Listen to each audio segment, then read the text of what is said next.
ওয়ালাইকুম, সবাই কেমন আছেন? আশা করি ভালো আছেন। তো দিন আধুনিক হচ্ছে, এই আধুনিক যুগে যদি আমরা এখনও ফ্যাশনে থাকি তাহলে কিন্তু হয় না।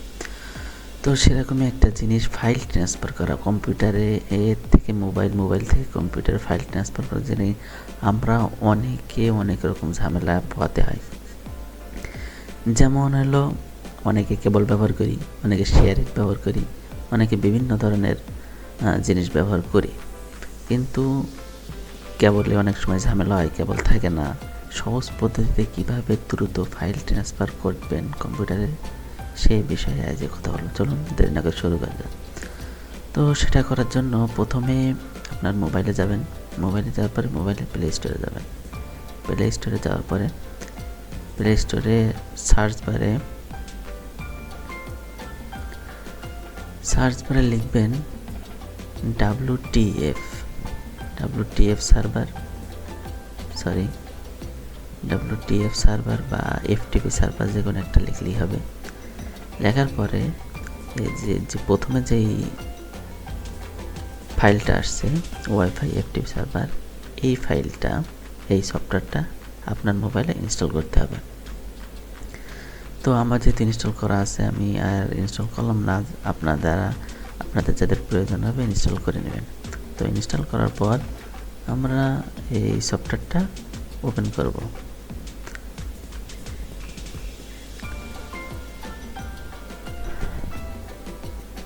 ওপেন করতে অনেক সময় একটু লোড নেবে, তো সমস্যা নেই।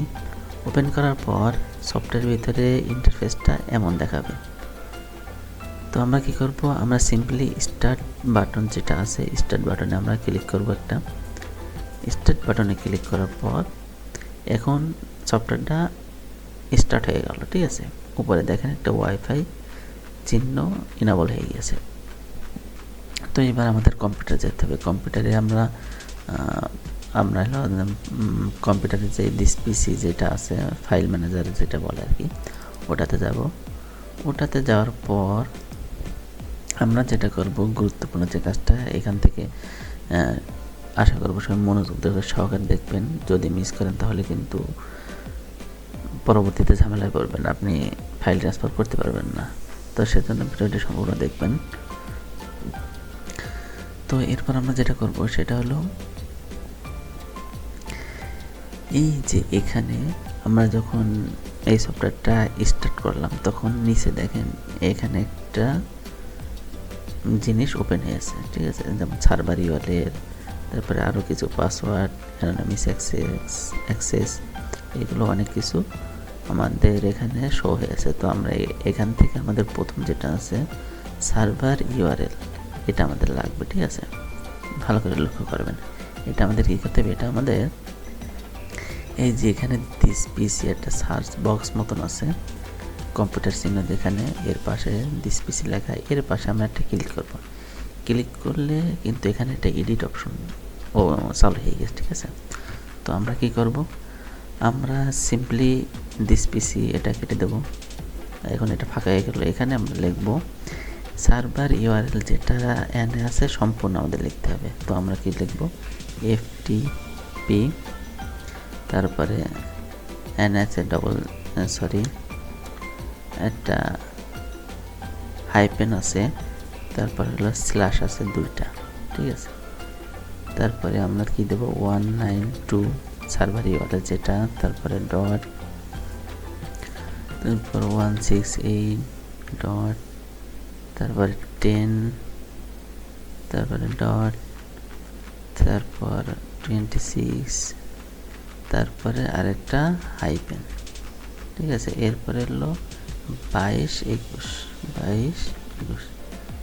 এটা এখানে যেটা আছে সম্পূর্ণ ওখানে লিখতে হবে। লেখার পর আমরা এখানে ইন্টার প্রেস করব কম্পিউটার থেকে। ইন্টার প্রেস করার পর আপনার মোবাইলে যত ফোল্ডার আছে ফাইল ম্যানেজারে, সেই ফোল্ডারগুলো আপনার কম্পিউটারে শো করবে। এবার আপনি কী করবেন, সিম্পলি আপনার ফাইল ট্রান্সফার করে ফেলাতে পারবেন। তো সেজন্য আপনি যেখানে আপনার ফাইলটা আছে সেই ফোল্ডারে আপনি যাবেন। সাপোজ আমি একটা ফাইল ট্রান্সফার করে দেখাই। যেমন সাপোজ আমি এই ইমেজটা ট্রান্সফার করি, এটা কিন্তু আমার মোবাইলের ভিতরে যে ফোল্ডার আছে সেইগুলো, মোবাইলের ভিতরে আমার যেই ডকুমেন্টসগুলো আছে সেইগুলো। তো আমি এটা জাস্ট কপি করব। কপি করার পর আমি কম্পিউটারে যেয়ে আমি এখানে পেস্ট করে দিলাম, সিম্পলি চলে আসলো। ঠিক আছে, এইভাবে আপনি আপনার মোবাইলের যে ডাটাগুলো আছে সেইগুলো আপনি খুব সহজে এবং খুব দ্রুততার সাথে কম্পিউটার ট্রান্সফার করতে পারবেন। তো আশা করি ভিডিওটি অনেকের উপকারে আসবে, এবং ভিডিওটি যদি ভালো লাগে অবশ্যই লাইক কমেন্ট করতে ভুলবেন না, এবং এরকম টিপস অ্যান্ড ট্রিক্স সহজে পাওয়ার জন্য, দ্রুত পাওয়ার জন্য চ্যানেলটি অবশ্যই সাবস্ক্রাইব করে পাশে থাকবেন। ধন্যবাদ সবাইকে। আল্লাহ হাফেজ।